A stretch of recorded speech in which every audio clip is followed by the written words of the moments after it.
Hi ಎಲ್ರಿಗೂ ನಮಸ್ಕಾರ. Welcome back to my YouTube channel.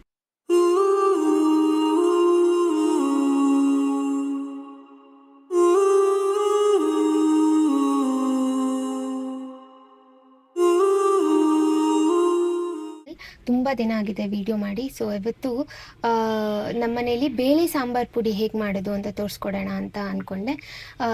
Actually ಏನಂದರೆ ನನ್ನ ಚಾನಲಲ್ಲಿ ಆಲ್ರೆಡಿ ಮಟನ್ ಸಾಂಬಾರು ಪೌಡರ್ ಹಾಕಿದ್ದೆ. ಸೊ ಈಗ ಬೇಳೆ ಸಾಂಬಾರು ಪೌಡರ್ ಹೇಗೆ ಮಾಡೋದು ಅಂತ ನೋಡೋಣ. ನಮ್ಮ ಅತ್ತೆ ಬರ್ತಾರೆ, ಆಲ್ರೆಡಿ ಎಲ್ಲ ಇಂಗ್ರೀಡಿಯೆಂಟ್ಸ್ ರೆಡಿ ಮಾಡ್ಕೊಂಡಿದ್ದಾರೆ.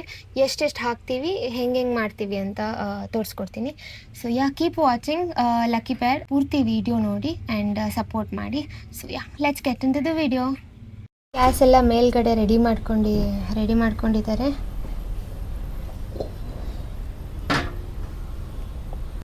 ರೆಡಿನಾ ಬೇಳೆ ಸಾಂಬಾರು ಪುಡಿ ಮಾಡೋಕ್ಕೆ? ಹೌದು, ರೆಡಿ. ಸೊ ಇಷ್ಟು ಇಂಗ್ರೀಡಿಯೆಂಟ್ಸ್ ತೊಗೊಂಡಿದ್ದಾರೆ. ಹೇಳ್ತೀವಿ ಎಷ್ಟೆಷ್ಟು ತೊಗೊಂಡಿದ್ದಾರೆ, ಹೆಂಗೆ ಹಾಕ್ತಾರೆ ಅಂತ. ಸೊ ಸ್ಟಾರ್ಟ್ ಮಾಡೋಣವಾ? ಹಾಂ, ಮಾಡೋಣ. ಫಸ್ಟಿಗೆ 1 kg ಧನಿಯಾ.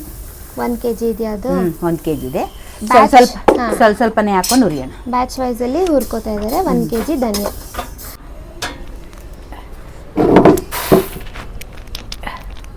ನೆಕ್ಸ್ಟ್ ಬ್ಯಾಚ್ ಆಫ್ ಧನಿಯಾ.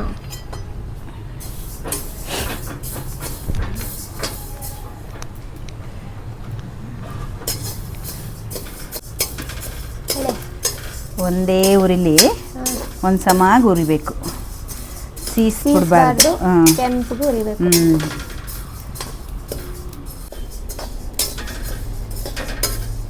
ಧನಿಯಾ ತೊಗೊಂಡಿದ್ದಾರೆ, ಮೆಂತ್ಯ ತೊಗೊಂಡಿದ್ದಾರೆ, ಇಂಗು ತೊಗೊಂಡಿದ್ದಾರೆ, ಉದ್ದಿನಬೇಳೆ, ಆಮೇಲೆ ಇದು ಸಾಂಬಾರು ಬೇಳೆ, ಕಡಲೆಕಾಳು, ಜೀರಿಗೆ, ಮೆಣಸು, ಸಾಸಿವೆ, ಅಲ್ಲಿ 2 ಥರ ಮೆಣಸಿನ್ಕಾಯಿ, ಕರಿಬೇವು, ಅರಿಶಿಣದ ಕೊಂಬು, ಕರಿಬೇವು ಒಣಗಿಸ್ಕೊಂಡಿದ್ದೀನಿ.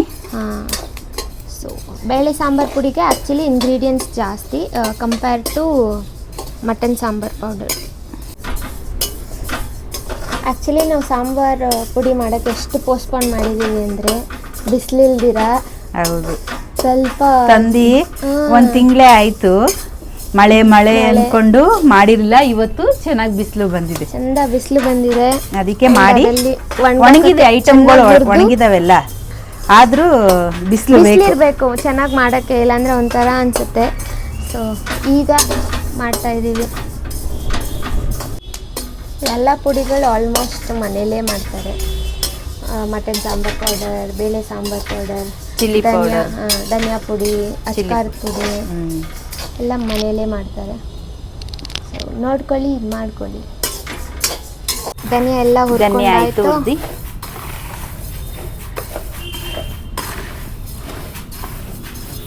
ಇವಾಗ ಒಂದೊಂದು ನೆಕ್ಸ್ಟು ಈಗ ಕಡಲೆಕಾಳು ಎಷ್ಟು? 300 ಗ್ರಾಮ. 300 ಗ್ರಾಮ್ ಕಡಲೆಕಾಳು ಹಾಕೋರು. ಅರ್ಧ kgನೂ ಹಾಕೋಬೋದು.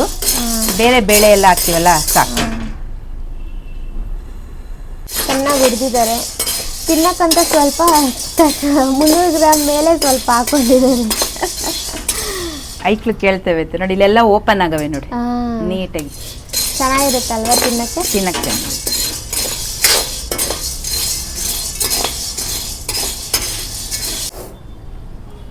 100 ಗ್ರಾಮ್. 100 ಗ್ರಾಮ್ ಮೆಂತ್ಯ. ಆಲ್ರೆಡಿ ಘಮ್ ಅಂತ ಬರ್ತಾ ಇದೆ ಮೆಂತ್ಯ ಹುರಿತಾ ಇದ್ರೆ. ನಮ್ಮ ಸೊಸೆಗೆ ಘಮ ಚೆನ್ನಾಗಿ ಸ್ಮೆಲ್ ಹಿಡಿತಾ ಇದ್ದಾಳೆ. ನೋಡಿ ಎಷ್ಟು ಕೆಂಪಾಳ ಆಯಿತು. ಬೇಗ ಆಗೋಗುತ್ತೆ ಮೆಂತ್ಯ. ಉದ್ದಿನಬೇಳೆ ಎಷ್ಟು? 300 ಗ್ರಾಮ್. 300 ಗ್ರಾಮ್ ಉದ್ದಿನಬೇಳೆ. ಎಲ್ಲನೂ ಚೆನ್ನಾಗಿ ಕೆಂಪಗೆ ಹುರ್ಕೋಬೇಕು. ಗೊಳ ಕೊಟ್ರೆ ಇಲ್ಲೆಲ್ಲಿ 9 ಬ್ಲಾಕ್ ಅಲ್ಲ? 9 ಬ್ಲಾಕ್ ಅಲ್ಲಿ ಆ ಥರ ಬಂದಿದೆ ಮಿಷಿನ್. 9 ಬ್ಲಾಕ್ ಅಲ್ಲಿ ಮಿಷಿನ್ ಬಂದಿದೆ ಅಂತೆ. ನಮ್ಮ ಫ್ರೆಂಡ್ ಹೇಳಿದ್ರು, ನಮ್ಮ ಫ್ರೆಂಡ್ ಮಾಡಿಸ್ಕೊಂಬಂದವ್ರೆ ಅಲ್ಲಿ ಹೋಗಿ. ಇಂಗ್ರೀಡಿಯೆಂಟ್ಸ್ ನಾವು ಕೊಟ್ಟರು ಮಾಡ್ಕೊಡ್ತಾರಾ? ಇಲ್ಲ, ಅವ್ರದ್ದೇ. ನಿಮ್ಗೆ ಎಷ್ಟೆಷ್ಟು ಬೇಕು ಅಷ್ಟು ಹೇಳಿದ್ರೆ ಅವರು ಹಾಕಿ ಅದನ್ನ ಅವರೇ ಪುಡಿ ಮಾಡಿ ಕೊಡ್ತಾರೆ. ಇಂಥ ಕಾಲ ಬಂತು ಗಾಯ್ಸ್. ದಾಸವಾಳ ಗಿಡದಲ್ಲಿ ದಾಸವಾಳ ಸಕ್ಕತ್ತಾಗಿ ಬಿಡುತ್ತೆ. ಅಷ್ಟು ಫುಲ್ ಕೈ ಅಗ್ಲ 3 ಹಾಕಿದ್ದಾರೆ ನಮ್ಮತ್ತೆ. ಆದರೆ ಇದ್ರಲ್ಲಿ ತುಂಬ ಚೆನ್ನಾಗಿ ಬಿಡುತ್ತಲ್ವಾ? ಇದ್ರಲ್ಲಿ ಯಾವ ಕಲರು? ಎಲ್ಲ ಕೆಂಪೆ, ಕೆಂಪೆ, ಬಟ್ ಒಂದು ಸ್ವಲ್ಪ ಲೈಟ್ ದಪ್ಪ ದಪ್ಪ ಸೈಜ್ ಇದು. ಅದು ಒಂದೊಂದು ಸುತ್ತು. ಇದು ಫುಲ್ಲು ಅಷ್ಟು ದಪ್ಪ ಬಿಡುತ್ತೆ. ಇದರಿಂದ ಕಡಲೆಕಾಳು ಎತ್ಕೊಂಡು ತಿಂತಾ. ಉದ್ದಿನಬೇಳೆ ಕೆಂಪಗೆ ಹಾಕ್ತಾ ಇದೆ. ಉದ್ದಿನಬೇಳೆನೂ ಹಾಕಾಯ್ತು. ಈಗ ಬೇಳೆ, ತೊಗರಿ ಬೇಳೆ, ಸಾಂಬಾರ್ ಬೇಳೆ. ಇದು ಎಷ್ಟು ತಗೊಂಡಿದ್ದೀರಾ? ಅದು 300. 300 ಗ್ರಾಮ್ ತೊಗರಿ ಬೇಳೆ.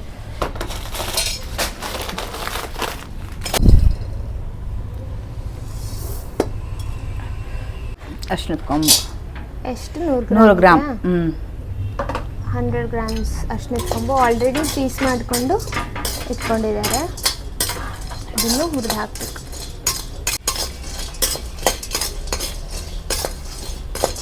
ಘಮ್ ಘಮ್ ಅನ್ನತ್ತೆ. ಏನು ಹುರಿಬೇಕಾದ್ರೂ ಘಮ್ ಘಮ್ ಅನ್ನತ್ತೆ.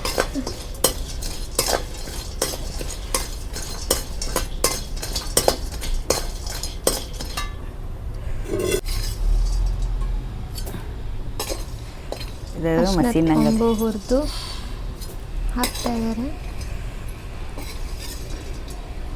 ಕರಿಬೇವು, ನೀವು ಆಲ್ರೆಡಿ ಕರಿಬೇವನ್ನ ತೊಳೆದು ಒಣಗಿಸಿ ಇಟ್ಕೊಂಡಿದ್ದೀರಾ ಈ ಥರ ಡ್ರೈ ಆಗಿ. ಹೌದು. ಇದನ್ನ ಸುಮ್ಮನೆ ಬಿಸಿ ಮಾಡಿಬಿಟ್ಟು ಹಾಕೋದು.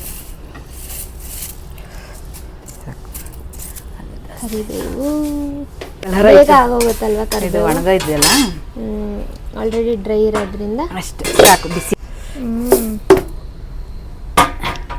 ಈಗ ಮೆಣಸು ಎಷ್ಟು ಗ್ರಾಮ್ ಹಾಕ್ತೀರಾ? ಮೆಣಸು 250 ಗ್ರಾಮ್. 250 ಗ್ರಾಮ್ ಮೆಣಸು. 250 ಗ್ರಾಮ್ಸ್ ಮೆಣಸು.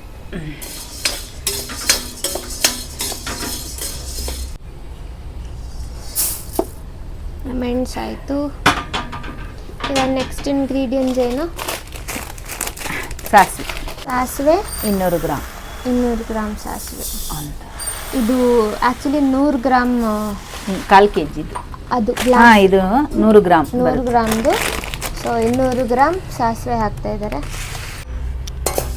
ಸಾಸಿವೆನ ಹುರ್ಕೋತಾ ಇದ್ದಾರೆ.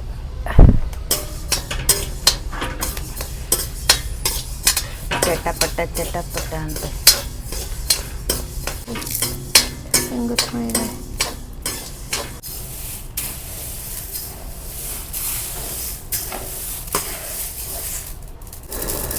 ಆಲ್ರೆಡಿ ಎಷ್ಟು ಚೆನ್ನಾಗಿ ಚಟಪಟ ಅಂತ ಇದೆ. ಸಾಸಿವೆ ಆಯಿತು. ಸೊ ಇದು 1/4 kg ಇದೆ. ಈ ಚಿಕ್ಕದು 100 ಗ್ರಾಮ್ ಇದೆ. ಟೋಟಲ್ 300 ಗ್ರಾಮ್ ಜೀರಿಗೆ ತಗೋಬೇಕು. ಸೊ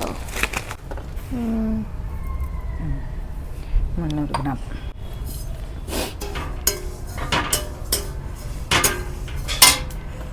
ಜೀರಿಗೆ ಆಗ್ತಾ ಇದೆ.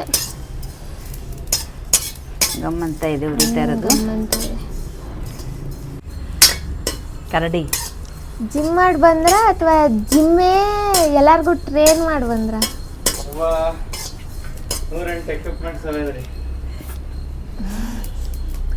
ಏನ್ ಮಾಡ್ತಾ ಇದೀವಿ ಹೇಳಿ ನಾವು? ಸಾಂಬಾರ್ ಮಸಾಲ, ಸಾಂಬಾರ್ ಪೌಡರ್. ಮಟನ್ದ ಬೇಳೆದ? ಮಟನ್ ಅಲ್ಲ, ಮಟನ್ ಅದು ರೀಸೆಂಟಾಗಿ ಮಾಡಿರ್ಲಿಲ್ವಾ? ಬೇಳೆ ಸಾಂಬಾರ್ ಪೌಡರ್. ಹಾಯ್ ಸುಜು. ಒಂದ್ ಮಗನ ನೀನ್ ಬಿಟ್ಬಿಟ್ಟು ಬಂದಿದ್ವ ನಾವು? ಚುಚು ಆಯ್ತು.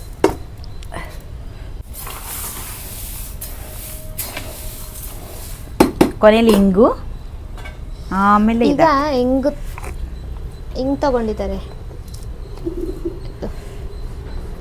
ಸ್ವಲ್ಪ ಹಿಂಗ್ ಹಾಕಿ ಹುರಿತಾರೆ. ಹಿಂಗ್ ಹುರಿದ್ರೆ ಗಮ್ ಗಮ್ ಅಂತ. ಈಗ ಇದೆಲ್ಲ ಹುರಿದಿದ್ದಾಯ್ತು. ಈಗ ಫೈನಲ್ ಆಗಿ ಮೆಣಸಿನ್ಕಾಯಿ. ಹೇಳಿ ಎಷ್ಟೆಷ್ಟು ತಗೊಂಡಿದ್ದೀರ? ಬ್ಯಾಡಿಗೆ 3/4 kg, ಚೋಟ ಮೆಣಸಿನ್ಕಾಯಿ 1/4 kg, ಇನ್ನೊಂದು ಗುಂಟೂರು ಅದೊಂದು 1/4 kg, ಅದು ಅರ್ಧ kg, ಒಟ್ಟು 1.5 kg ಇದೆ. 3 ಥರ ಮೆಣಸಿನ್ಕಾಯಿ ಇದೆ ಇಲ್ಲಿ. ಫೈನಲಿ ಮೆಣಸಿನ್ಕಾಯಿ ಹುರ್ಕೊಂಡ್ರೆ ಆಯಿತು. ಇದನ್ನೆಲ್ಲ ಇದಕ್ಕೆ ಹಾಕಿ ಅಲ್ಲಿ ಒಣಗಾಕ್ಬೇಕು. ಒಣಗಾಕ್ಬಿಟ್ಟು ಬಿಸಿಲಲ್ಲಿ ಆಮೇಲೆ ಉಡಿ ಮಾಡಿಸ್ಕೊಂಡು ಬರೋದು.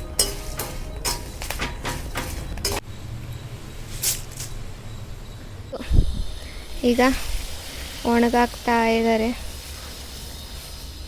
ಸ್ವಲ್ಪ ಹೊತ್ತು ಬಿಸಿಲಿಗೆ ಬಿಡಬೇಕಲ್ವಾ? ಚೆನ್ನಾಗಿ ಪುಡಿ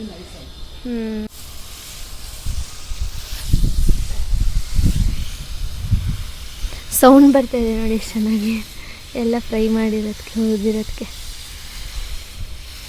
ಸೊ ಸ್ವಲ್ಪ ಹೊತ್ತು ಬಿಸಿಲಿಗೆ ಆರಾಡಕ್ಕೆ ಬಿಟ್ಟು ಆಮೇಲೆ ಮೆಷಿನ್ಗೆ ಹೋಗಿ ಹಾಕ್ಸ್ಕೊಂಡು ಬರಬೇಕು. ಸೊ ದಿಸ್ ಇಸ್ ಅವರ್ ಬೇಳೆ ಸಾಂಬಾರು ಪುಡಿ ಇಂಗ್ರೀಡಿಯೆಂಟ್ಸ್. ಎಷ್ಟು ಫೈನಲಿ ನಮ್ಮ ಬೇಳೆ ಸಾಂಬಾರು ಪೌಡರ್ ರೆಡಿ. ಜರಡಿ ಆಡಬೇಕು. ಇದನ್ನು ಜರಡಿ ಆಡಿ ಸ್ಟೋರ್ ಮಾಡ್ತೀರಲ್ವಾ? ಹೌದು. ಸೊ ಈ ರೀತಿ ನಮ್ಮ ಮನೆಯಲ್ಲಿ ಬೇಳೆ ಸಾಂಬಾರು ಪುಡಿ ಮಾಡೋದು, ನಮ್ಮ ಅತ್ತೆ ಮಾಡೋದು ಅವ್ರದ್ದೇ ರೆಸಿಪಿ. ಸೊ ನಿಮಗೆ ಯಾವುದಾದ್ರೂ ಪೌಡರ್ದು ರೆಸಿಪೀಸ್ ಬೇಕಂದರೆ ಅಥವಾ ಅದರದ್ದು ಏನಾದರೂ ಇಂಗ್ರೀಡಿಯೆಂಟ್ಸ್ ಏನೇನು ಅಂತ ಬೇಕಂದರೆ ತಿಳ್ಕೊಬೇಕು ಮನೇಲಿ ಹೇಗೆ ಮಾಡೋದು ಅಂದರೆ ಪ್ಲೀಸ್ ಕಾಮೆಂಟ್ ಮಾಡಿ. ಆ್ಯಂಡ್ ಹೀಗೆ ನಮ್ಮ ಚಾನಲ್ನ ಸಪೋರ್ಟ್ ಮಾಡ್ತಾಯಿರಿ, ಸಬ್ಸ್ಕ್ರೈಬ್ ಮಾಡಿ. ಬಾಯ್.